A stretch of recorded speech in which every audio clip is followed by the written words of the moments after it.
let's look at some of the popular views about the Chinese economy. You should have heard these things, okay?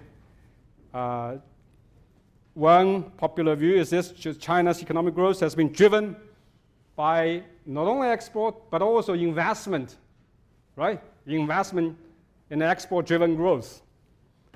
Okay, so it is unsustainable. So China must transition from investment plus export-driven growth model to a more consumption-driven growth model. Heard about that? Huh? Heard about that? Do you agree? Yes. If you agree, raise your hands. Okay, sure. So that's the majority view, obviously.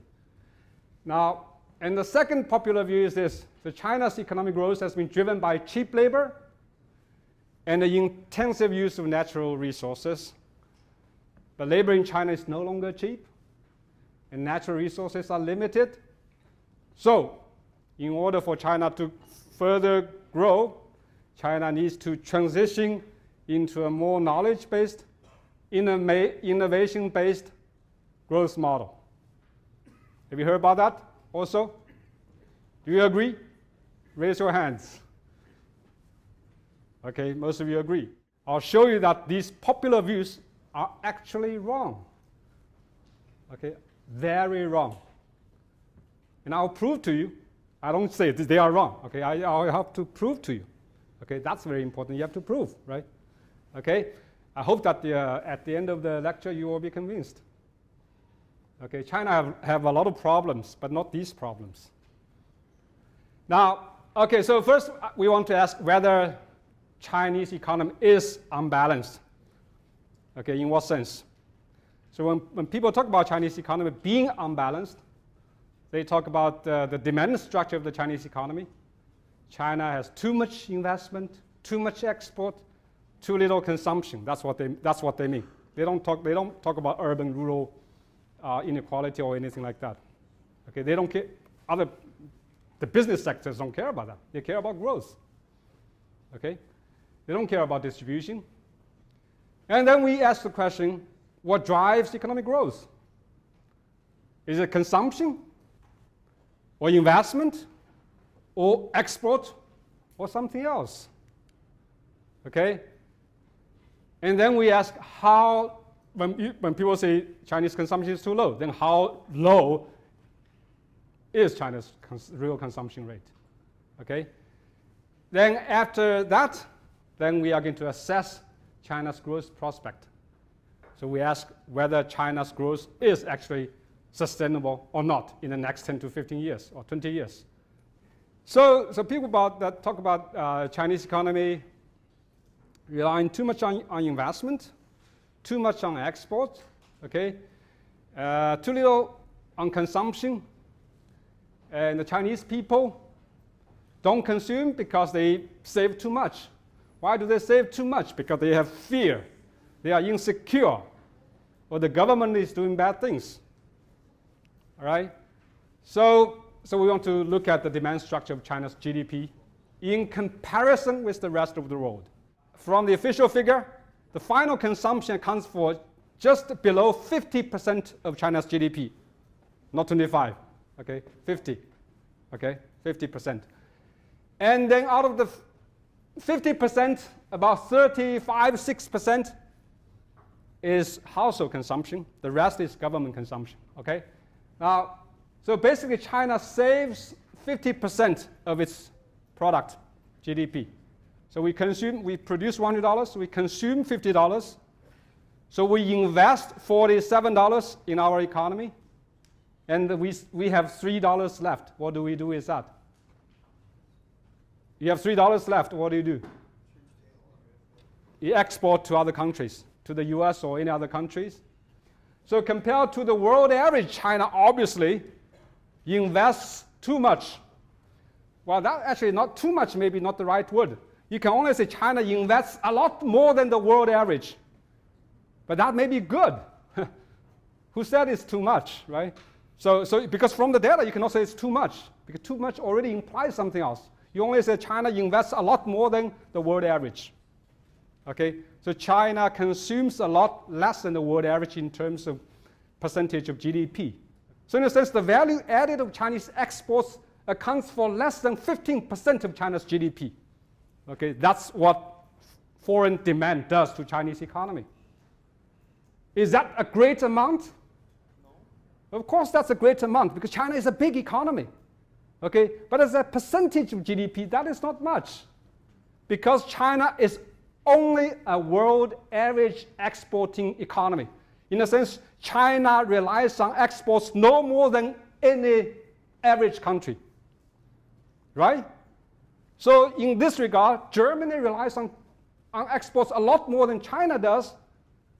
If you put Korea's number there, it's way above Germany. So Korea relies on exports more than China does. Okay? Not only Korea, but also Mexico, Spain, the world average. Okay?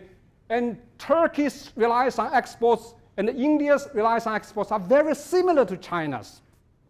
So China is not special. China is not unique. China's export machines are not so robust and not that powerful. Not at all. Very average. All right, so what makes China exceptional is the trade surplus as a percentage of GDP. In a sense, China's trade surplus, so the value of exports minus imports, is very high. Okay, how high? Because China has a trade surplus every single year over the past 20 years. Okay, that is very exceptional because very few countries have done that. But again, China is not the only country that has done it. Okay, Japan had 30 years of trade surplus. So China's gross domestic savings rates are right there, 50%. Okay, very high. Maybe not the highest, because there are some small countries that save more, oil countries. But regularly, China has one of the highest savings rates in the world. How high compared to the world average? The world average is somewhere in here. It's the world average, right? About 20%. And China saves 50%. But again, China is not alone. Singapore is saving 50%. So we want to know whether China actually has invested smartly or not. Okay? But here you can see that in general, the countries that grow fast are the countries that save more. Okay? The countries that are in trouble are the countries that don't save much. Okay? Think about this. Can consumption really drive the country's growth? Do you think consumption actually drives the country's growth? Demand plays no role in drive economic growth. Okay? Now, then you say, that cannot be right. What if people don't consume? If people don't consume, then where do you sell stuff to? Who do you sell stuff to? Right? So consumption or whatever investment demand must play a role, okay, in economic growth. Well, because there's a short-term versus long-term perspective, right? So normally in economics, when we talk about economic growth, we refer to long-term growth. We actually mean sustained rise in the capacity to produce things. Okay, that's the standard definition. Okay, so it is different from the short-term fluctuation of GDPs. We are not talking about this year's GDP growth rate. We're not even talking about next year's GDP growth rate. We are talking about the long-term growth, 10 to 15 to 20 years. So sustained economic growth is an issue of supply and production, not a demand issue. So you say some sub-Saharan African countries are poor because they don't consume too much. If they consume a lot, they will develop faster. That would be ridiculous. Who doesn't know how to consume? Right? So the reason they are poor, not because they don't consume, it's because they don't have the capacity to produce. Right? So it's the capacity of production that determines a country's long-term growth prospect. Okay? And as a matter of fact, the more you consume today, the less able you can grow your future production capacity.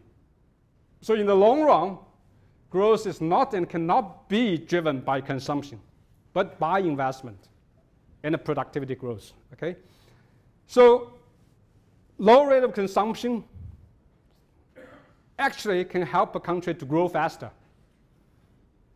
because low rate of consumption means high rate of savings. High rate of savings means high rate of investments. Okay? That will make a country grow faster.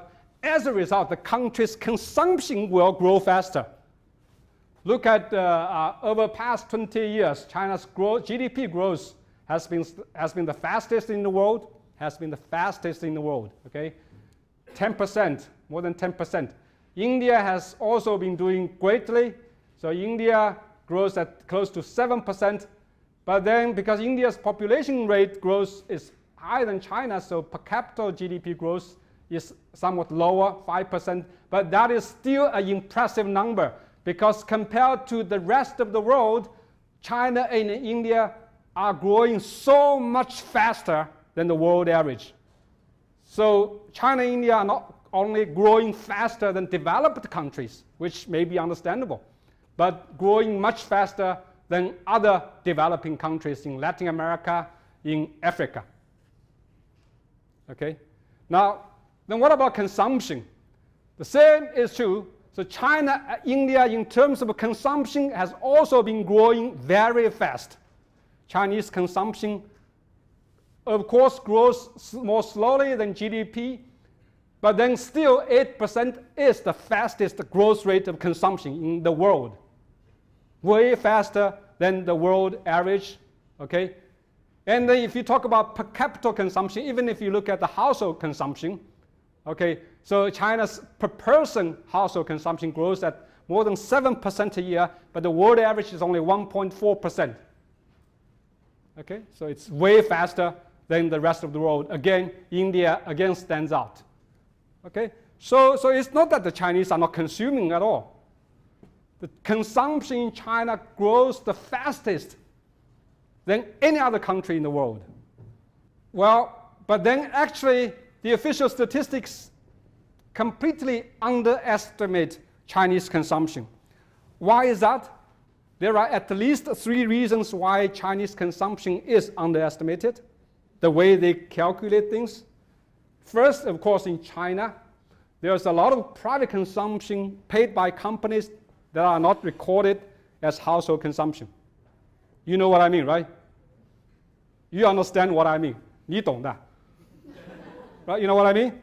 Right? So in China, so a lot of companies buy things for people, or for their employees, for their executives. They are not counted as household consumption. They are counted as business costs. Okay? So there's a lot of such stuff in China. So people go out and dining and wining. So on company accounts, those are not included in household consumption, but they should be. Those are consumption expenditures. Okay, another issue is so-called the housing consumption. Because in China, the housing consumption, so let me explain to you what housing consumption actually means. Consumption on housing means the rent that you pay, okay, the utility bills that you pay, those are housing consumption expenditures. That is a big part of GDP. That is a big part of GDP, okay? So basically, if everybody rents from another person, so there may be no underestimation. Then the problem is that most people live in their own houses, so they actually don't pay for their housing. Okay? But GDP, officially, everywhere in the world, must take that into account. That is owner-occupied housing consumption into account. So even if you are not paying any rent, but we want to ask this question, how much rent you would have had to pay if this house is not yours? Then the most important underestimation is this, because in China, when the Statistical Bureau counts consumption expenditures, they actually relies on the household survey method. So they do this household survey. They pick people Every city like Shanghai, they pick about 1,000 to 2,000 households to record their daily expenditures, item by item, and their income every day. Okay? And do you get paid for that? Do you think they get paid for that? Well, they actually get paid for that, but by a very small amount. Okay, by a very small amount. Maybe 100 kwai a month or something like that. Nominal amount. Okay? Now think about this. If you are called to do this, well, maybe you will do it, but then think about a high-income household who gets a call from the Statistical Bureau. They want you to do this. Do you want to do it? You can decline. Obviously, you can decline. No problem with that. You can decline. Okay? Because even if they know that if you decline, they won't force you to do it, you can just turn something just arbitrary. Right? So there's no point. So people have to cooperate. Okay? So we know that high-income households are significantly underrepresented in this household survey method. So still we want to say this. So China indeed saves a lot more than the rest of the world. That is still true. Even 38% of savings rate, that is still among the highest in the world. A consumption rate of 62% is still among the lowest in the world. But then I would say that is pretty healthy for a fast developing country. 10% growth rate is not sustainable in the next 10 to 15 years. But 6 to 7%, it is totally doable. Totally doable. Okay? So why is that? Look at Chinese economic growth over the past 30-some years. And then these are high-income OECD countries, basically Western Europe and North America, plus Japan, Korea. So can you tell that Chinese growth rate is so much faster than the developed countries? Does that surprise you?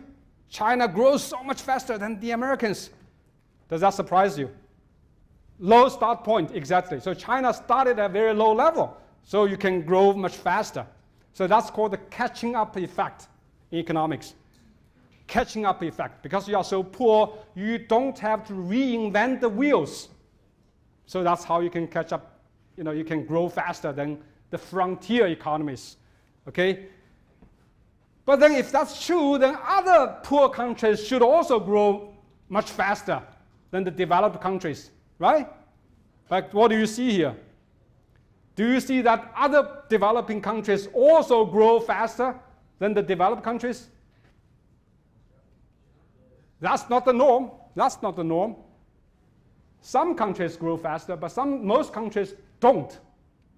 Most developing countries don't grow faster than developed countries in general. So you see, so by looking at China's growth performance in the past, okay, we raise a totally new question. That is, how come China has been able to grow so much faster than the other countries, especially poor countries, over the past 30 years? Once you ask this question, the way of looking at China will be very different. Your perspective will be totally different. Whatever complaint you have about China, you have to re-ask that question. If China has so many of these issues, so many issues like this, then how come China has been able to grow so much faster than other countries? So it has to be that other countries should have the same issues, or even worse issues. Otherwise, why not? Why not those countries, right? Most developing countries started opening and reform 20 years ago. Most did not grow very well in the 1990s. Okay? They only started doing well in the past 10 years. Now they open, now here comes the Chinese, then here comes the Indians.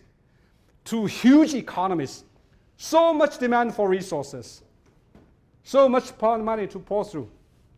Okay? So other developing countries have benefited from the development, the fast growth of China and India. So buildings cannot lie, statistics can lie. Okay? So this is China in 2010. just over a span of 20 years. Now you might say, wow, so what? Shanghai is the most developed city in China. So Shanghai is probably the fastest growing city in China.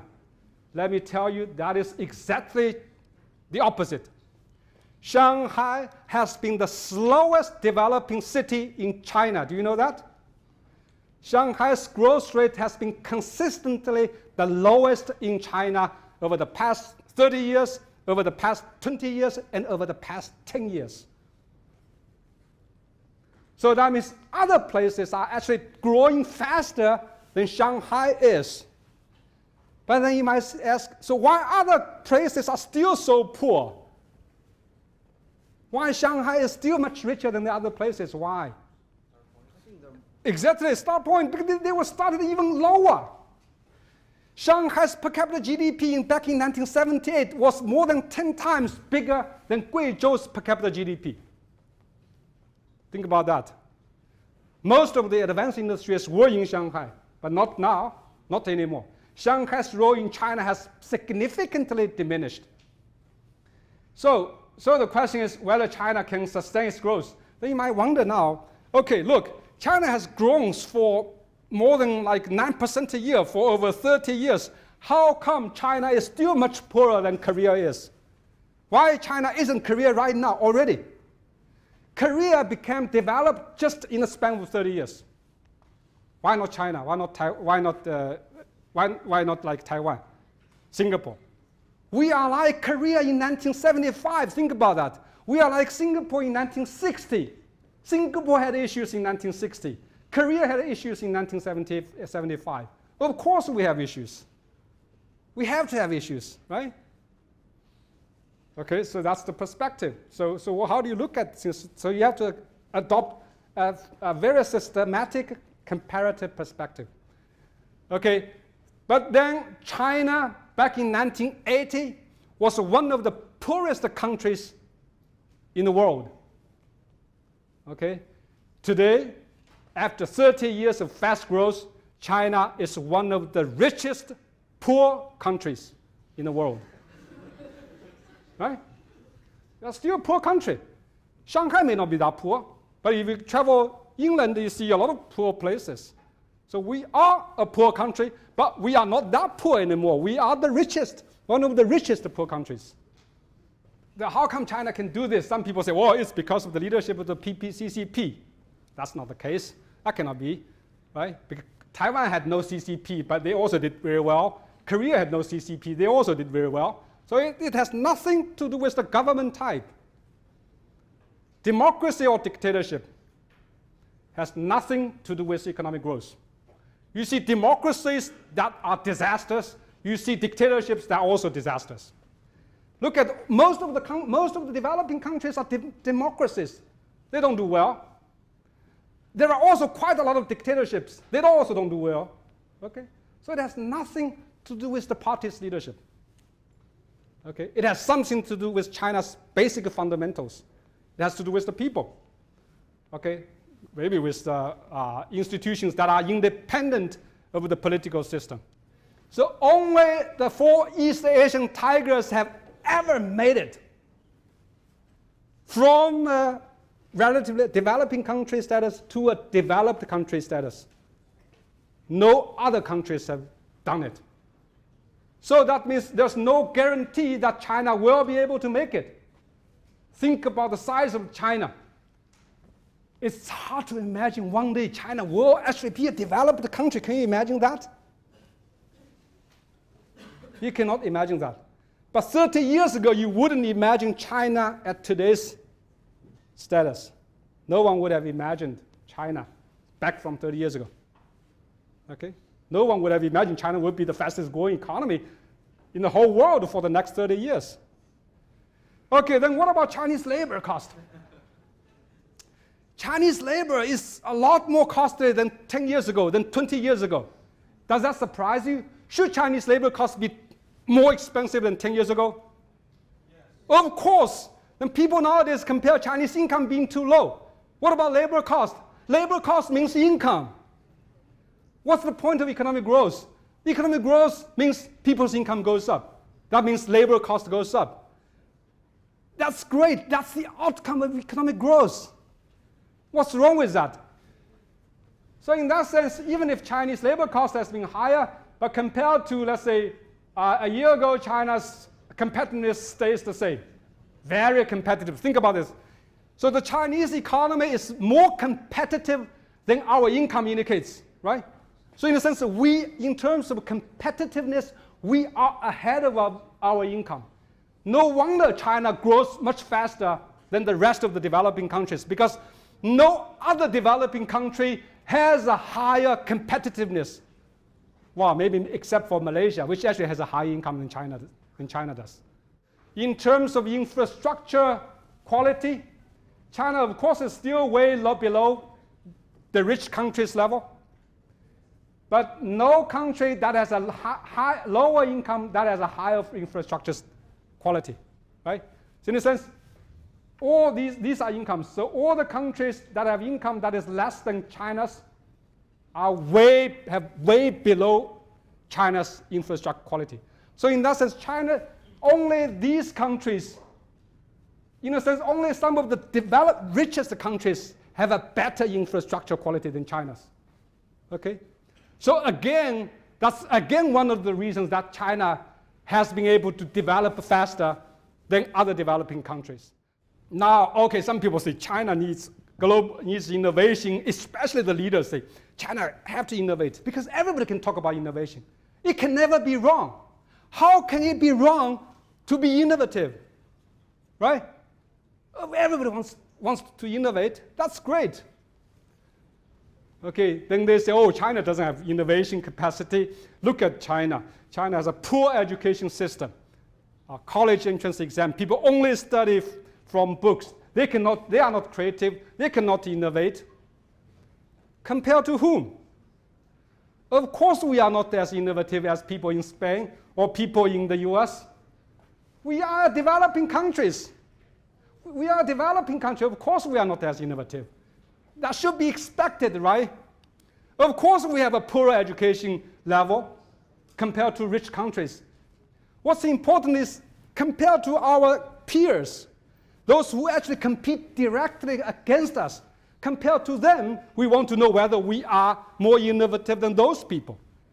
We want to see whether we are more innovative than people in Malaysia, in Indonesia, in Turkey, in Chile, in Brazil, in Latin America. Right? That's the right question.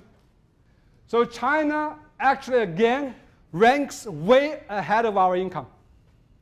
China is more innovative than our income indicates. China is even more innovative than countries that have high income like Chile, like Mexico, like Brazil, like Turkey. Okay? China, of course, compared to developed countries, we are way behind. Okay?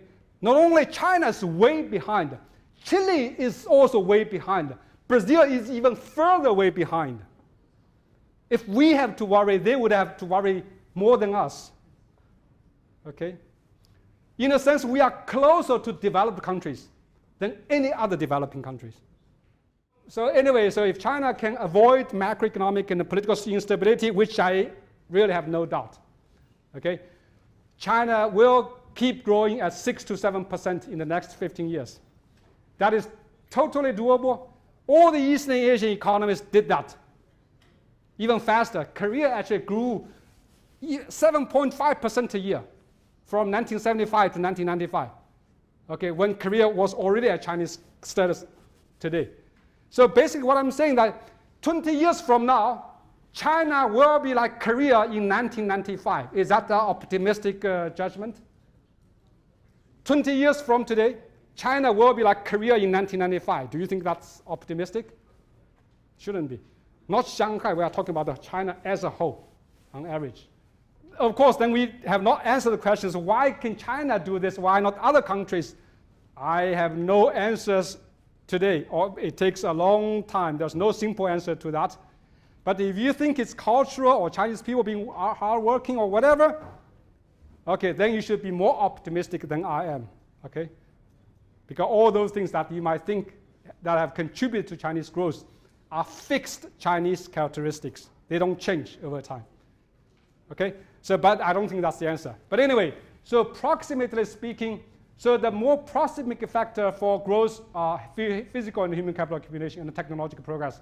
And China is doing greatly in these regards. So that's why I think regardless of any government, okay, unless you have something like a Mao Zedong, so otherwise basically Chinese economy will continue to grow. So there will be bumpy roads, but then over the long run, it's going to be fine. All right? Okay, thank you very much. Thank you.